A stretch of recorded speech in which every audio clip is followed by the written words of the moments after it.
உலகெங்கும் பரவி வாழ்கின்ற நம்ம தமிழ் சொந்தங்களுக்கு ஜோதிட பூமியின் வாயிலாக ஜோதிடரின் பணிவான வணக்கங்களை முதலில் தெரிவித்துக் கொள்கின்றேன். முதலாவது மேசராசி நண்பர்களுக்கு இந்த வாரத்தினுடைய ராசி பலன்களை நாம் காண இருக்கின்றோம். மேசராசிக்கு அதிபதியாக விளங்கக்கூடியவர் செவ்வாய் நீச நிலையிலே இருந்து கொண்டிருக்கின்றார். சனியுடைய நட்சத்திர பாதத்தில் அமர்ந்து நிசபலம் அடைந்த நிலையிலே இருக்கின்றார்.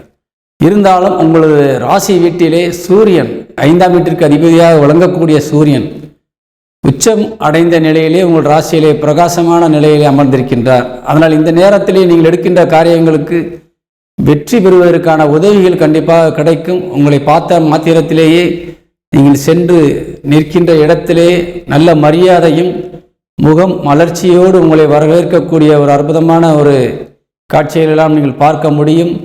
அதே நேரத்திலே நீங்களும் நல்ல தெளிவான சிந்தனையோடு மற்றவர்கள் பார்க்கின்ற பொழுது நல்ல ஒரு நிலையிலேயே உங்களது முகம் மலர்ச்சியாக காணப்படும்.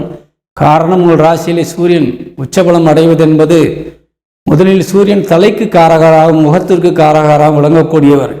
அதனால் உச்சபலம் அடைந்திருக்கின்ற நிலையிலே தெளிவான சிந்தனைகள் உங்களுக்கு கண்டிப்பாக இருக்கும்.